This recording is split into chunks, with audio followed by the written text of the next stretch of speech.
Bismillahirrahmanirrahim. Assalamualaikum warahmatullahi wabarakatuh. Selamat pagi, selamat bertemu kembali kepada para mahasiswa yang menempuh mata kuliah sistem proteksi. Pada kesempatan kali ini kita akan lanjutkan materi perkuliahan kita, yaitu pada bahasan tentang sistem proteksi petir.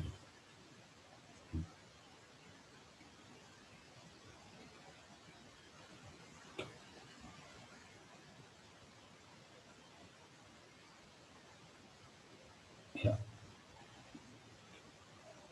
Jadi kita awali dengan bagaimana fenomena terjadinya petir, ya. Materi ini sekaligus akan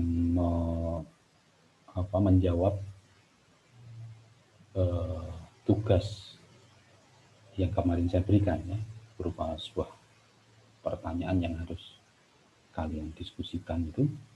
Nanti akan terjawab oleh materi ini, ya. Jadi petir ini terjadi karena adanya awan yang disebut awan cumulonimbus, ya. Ada 3 elemen yang ada di awan cumulonimbus ini yang akan menjadikan sebab terjadinya muatan, ya. Yang pertama, elemen udara naik. Yang kedua, kelembapan. Yang ketiga adalah partikel bebas atau aerosol. Maka ketiga elemen ini akan menjadikan timbulnya muatan di awan cumulonimbus yang umumnya adalah muatan negatif terkumpul di bagian bawah, di bagian bawah awan, ya. Dan ini akan menginduksi muatan positif di atas permukaan tanah. Adanya muatan negatif di bawah awan dengan muatan positif di permukaan tanah ini akan membuat terjadinya medan listrik antara awan dengan tanah. Sehingga jika kuat medan listrik udaranya itu terlampaui, maka akan terjadi lompatan. Jika muatannya besar antara awan dengan tanah tadi itu melampaui kuat medan listriknya, maka akan terjadi pelepasan muatan yang berupa petir, yang ini dinyatakan mempunyai bergerak dengan kecepatan cahaya dengan efek merusak yang sangat dahsyat. Panjang kanal petir bisa mencapai rata-rata 5 km. Kilatan petir mengandung muatan listrik 100 juta volt. Jadi bisa kita bayangkan bagaimana dahsyatnya petir ini. Ilustrasi ini mungkin akan bisa lebih membantu, ya, bagaimana proses terjadinya petir. Jadi di awan cumulonimbus tadi, di bagian bawah akan muncul muatan negatif di permukaan tanah, biasanya di tempat-tempat yang tinggi, ya, karena adanya induksi, muatan negatifnya akan mempengaruhi muatan positif, ya, di ujung-ujung yang paling tinggi, yang paling dekat dengan awan ini. Maka bila ini muatan kuat medan listriknya ini tembus kuat medan listrik udara, maka akan terjadi yang dinamakan petir.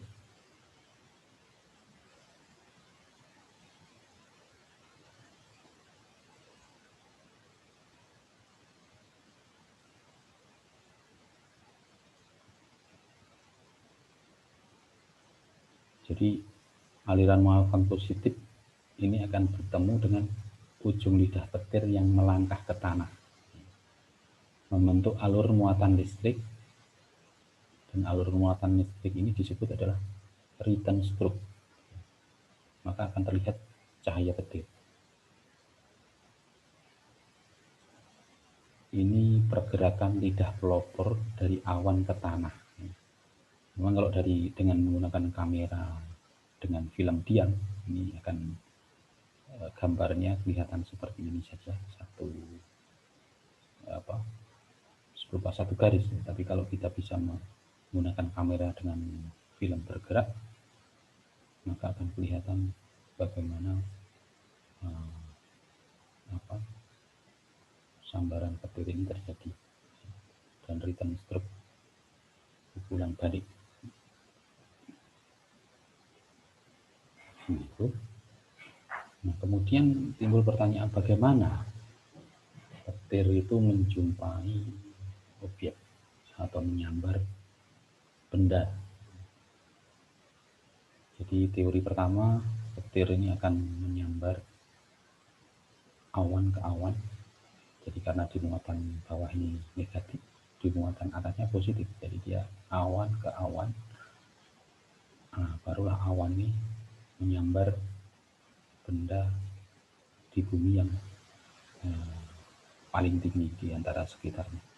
Maka di sini dinyatakan sebagai tiang. Tiang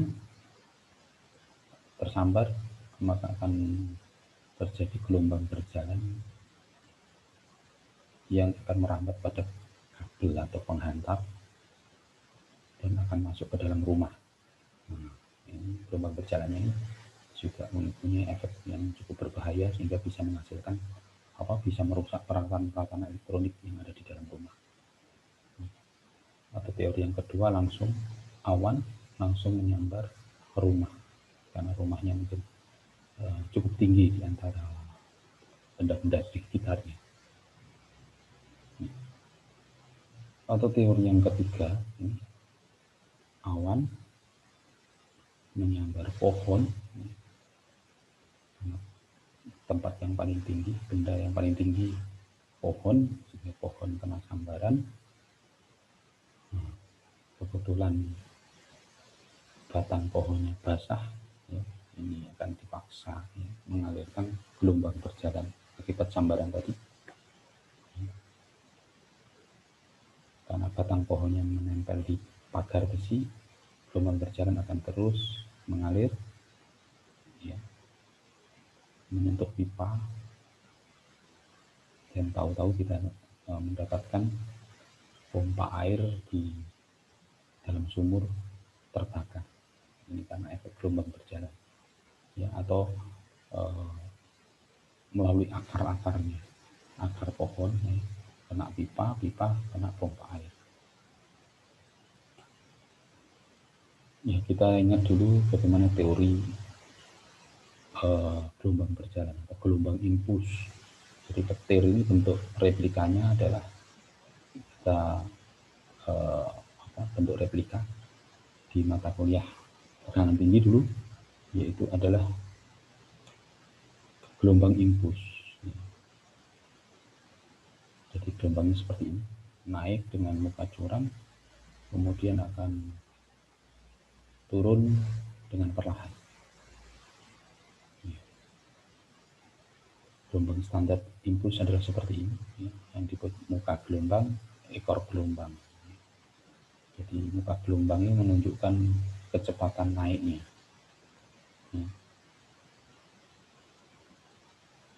Kemudian jadi gelombang impuls ini juga kalau kita bisa umpamakan ada seperti ketika kita melecut sebuah tali, kita lecutkan, hentakan sehingga akan melonjak naik, kemudian akan turun, teredam, gelombang lama-lama akan teredam, hilang, tapi akan muncul gelombang berjalan merambat. Seperti itulah di mana tempat yang kena sambaran, titik yang kena sambaran itulah akan terjadi tekanan yang sangat tinggi, naik, kemudian akan merambat seperti tali yang merambat itu perumpamannya, kemudian teredam karena pentanahan, sehingga diperlukan peralatan kalau kita ini yang sudah mengenal tentang arrester ya, itu adalah menangkap gelombang berjalan ini supaya segera teredam, itu fungsi arrester.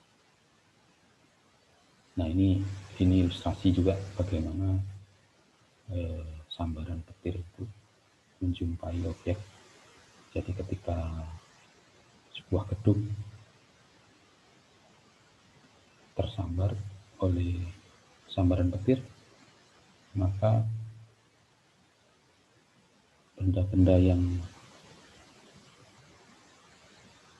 menerima akibatnya ya, itu bisa sampai radius 2 km ya. Jadi gelombang berjalan tadi akan mencari bahan-bahan yang konduktif ya. Terutama di sini adalah jalur telepon dan jalur instalasi listrik ya. Itu berupa penghantar kabel ya, sehingga dia konduktif, gelombang berjalan itu akan istilahnya numpang ya, akan merambat melalui jalur telepon dan jalur listrik, instalasi listrik, sehingga peralatan-peralatan yang terhubung kepada penghantarnya akan rentan sekali kena sambaran induksi, sambaran gelombang berjalan tadi, hingga jaraknya bisa sampai 2 km dari pusat sambaran. Ini yang jawaban daripada pertanyaan tugas yang saya berikan di pekan kemarin. Jadi ketika petir menyambar antena televisi tanpa proteksi, maka sambaran yang kena sambaran langsung akan rusak ya, akan terbakar, rusak, bahkan kerusakannya mekanis ya, bisa merusak atap ya. Kemudian kabel listrik di atap dan di dinding, hingga kabel tersebut bisa terbakar, stop kontak akan loncat dari tempat colokannya itu sehingga rusak TV kabel, sehingga kabel dan TV bisa hancur, panel hubung bagi terbakar, kabel telepon hingga kabel dan teleponnya rusak, kabel telepon ke arah luar sehingga sistem telepon dalam radius 1 km terganggu, kabel listrik ke arah luar sehingga CB-nya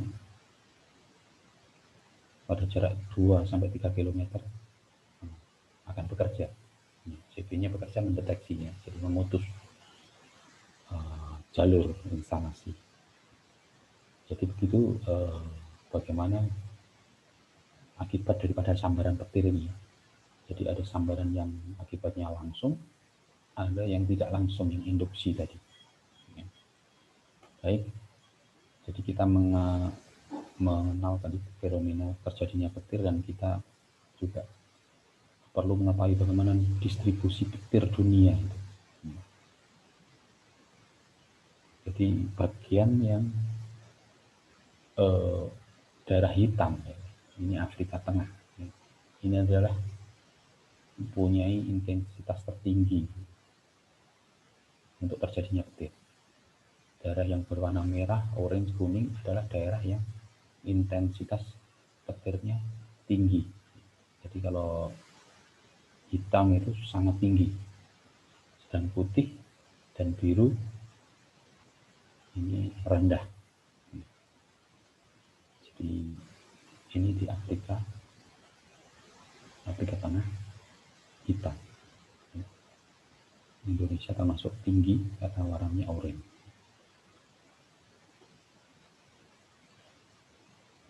Ini tabel apa yang dinamakan Hari Buruh IKL. Hari Buruh. Jadi Indonesia ini termasuk tinggi tadi 180 sampai 260. Bahkan ada daerah di Cibinong termasuk tercatat di Guinness Book of Record karena jumlahnya ada 322 petir per tahun.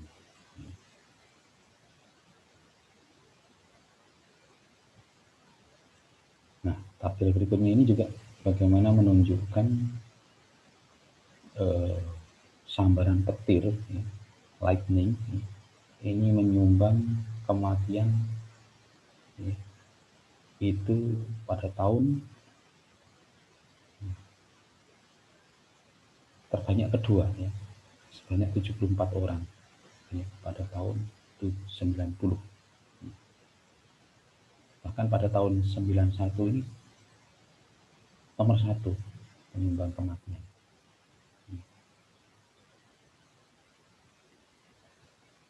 Dibanding air sungai meluap atau banjir bandang. Jadi masih di atas tornado, Pak. Ini tabel yang ya, saya dapatkan di Amerika. Dan tahunnya sudah cukup lama. Ini sebagai ya wawasan lah bagaimana memang petir ini adalah cukup berbahaya sehingga perlu peralatan proteksi gitu. Kemudian timbul pertanyaan, mengapa bangunan bisa tersambar petir? Nah, yang kedua, apa akibatnya dari sambaran petir? Sebenarnya dari ilustrasi awal tadi kita sudah bisa menyimpulkan, tapi di sini juga kita bisa tarik lagi, tidak apa-apa kita ulang. Jadi mengapa bangunan bisa tersambar petir? Karena bangunan memiliki ketinggian yang berbeda. Ini yang pertama, yang paling tinggi. Ketinggian yang berbeda dari bangunan sekitarnya. Kemudian bangunan berada di daerah yang luas atau tanah lapang. Tidak ada bangunan di sekitarnya. Yang ketiga, bangunan lebih tinggi daripada tiang listrik. Artinya memang dia memiliki ketinggian yang paling tinggi. Bangunan menggunakan material yang mudah dialiri listrik seperti seng dan besi, dan lain-lain. Ya. Ini konduktif maksudnya, mudah dialiri listrik sehingga mudah terkumpul muatan positif, ya. Karena induksi muatan di awal yang negatif, sehingga mudah terjadi loncatan. Ya. Kemudian akibatnya apa? Akibatnya kematian dan korban, kerusakan mekanis, kerusakan terpal, kerusakan elektrik. Ya, ini kesimpulan dari ilustrasi yang di depan tadi. Nah, karena pentingnya proteksi dari sambaran petir ini, maka ada dibuat peraturan bangunan mengenai petir, ya, yaitu pada peraturan PU, kemudian SNI, kemudian undang-undang, kemudian peraturan pemerintah. Nah, di sini bisa kita dapatkan adalah peraturan-peraturan bagaimana ketika bangunan itu terhadap proteksinya, ya. Jadi proteksi bangunan, ya, kapan diperlukan dan bagaimana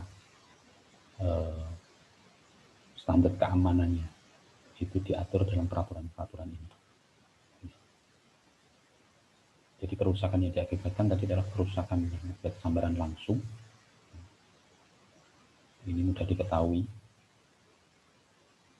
karena fisik dan mekanis akan rusak. Ini bisa mengakibatkan kebakaran, ya. Kontrol AC komputer, alat-alat mengejar bisa rusak, ya, mengalami kerusakan. Sambaran yang kedua adalah sambaran tidak langsung, induksi tadi. Ini melalui hantaran listrik atau kabel PLN, kemudian jalur telekomunikasi, pipa-pipa PDAM, peralatan besi, ya, yang bisa menjangkau sampai 1 km. Ya. Jadi gelombang berjalan, dia akan mencari bahan-bahan yang konduktif, ya, sehingga tanpa disadari akan tiba-tiba peralatan komputer, TV, radio ini terbakar. Jadi peralatan-peralatan yang peka terhadap perubahan tekanan ini rentan, sehingga perlunya peralatan proteksi terhadap sambaran langsung. Jadi proteksinya ada sambaran tidak langsung, ada sambaran langsung. Nanti kita bahas selanjutnya. Nah, ini selanjutnya adalah tentang tingkat perlindungan yang diatur oleh peraturan tadi tentang bangunan. Jadi ada tingkat perlindungan biasa atau normal. Di sini disebutkan adalah untuk bangunan bila terjadi kegagalan perlindungan tidak menyebabkan bahaya beruntun. Misalnya bangunan perumahan, gedung-gedung, ya, gedung-gedung pasar kantor misalnya, gedung-gedung sekolah, ya, tidak menimbulkan bahaya yang beruntun. Tingkat perlindungan tinggi adalah bangunan ataupun instalasi yang lain bila terjadi kegagalan perlindungan dapat membahayakan keselamatan jiwa dan menimbulkan bahaya ikutan yang lebih besar, seperti instalasi eksplosif yang mudah meledak. Kemudian bangunan-bangunan yang banyak orang berada di dalamnya, ini tingkat perlindungan tinggi. Kemudian juga bangunan instalasi komunikasi penting, nah, ini juga memerlukan tingkat perlindungan tinggi. Yang ketiga, tingkat perlindungan sangat tinggi, yaitu bangunan atau instalasi jika terjadi kegagalan perlindungan akan menyebabkan bahaya ikutan yang tidak terkendali. Contohnya instalasi nuklir. Ini perlindungan sangat tinggi. Ya. Kita akan mencoba sebuah contoh soal untuk menentukan sejauh mana kebutuhan bangunan tersebut akan proteksi petir. Ini diatur berdasarkan standar peraturan umum instalasi penangkal petir. Ya.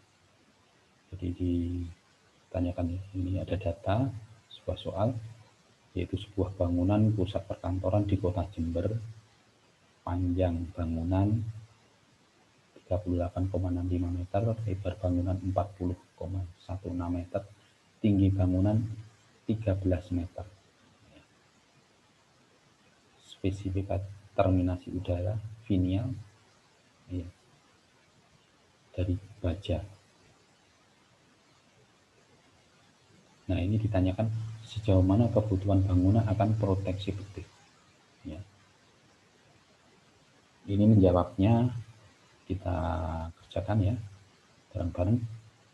Itu dibutuhkannya tabel indeks. Ya. Jadi tabel indeks ini diperlukan untuk menghitung tadi besar kebutuhan bangunan terhadap akan instalasi penangkal petir. Ya. Jadi mulai indeks A, indeks B, indeks C, D, dan E. Kemudian dijumlahkan akan ketemu tingkat kebutuhannya. Ya, yang pertama adalah tabel indeks A. Ini tentang penggunaan dan isi bangunan.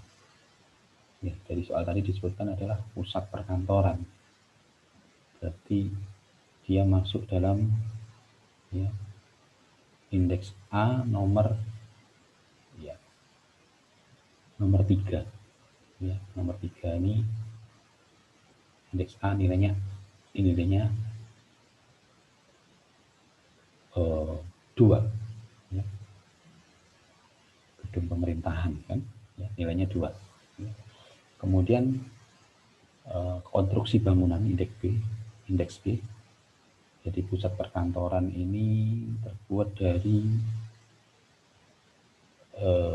bangunan dengan konstruksi beton bertulang, rangka besi, atap bukan logam. Ya.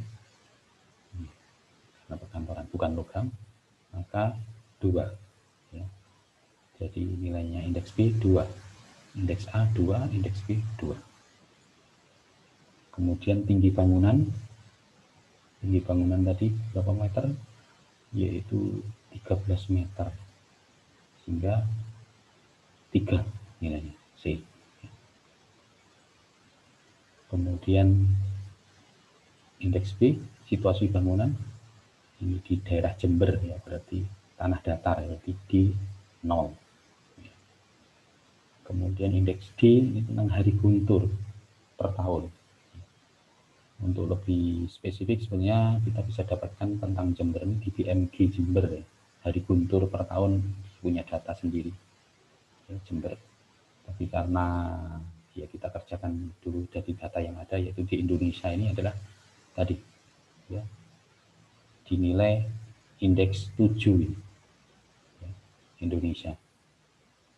Jadi 7 E ya.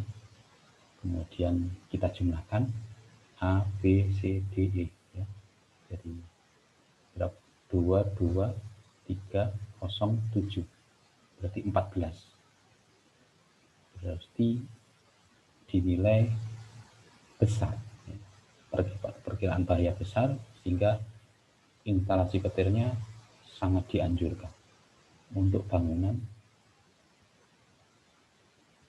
ini dari soal ini. Ya. Saya kira cukup mudah kalian bisa memahami.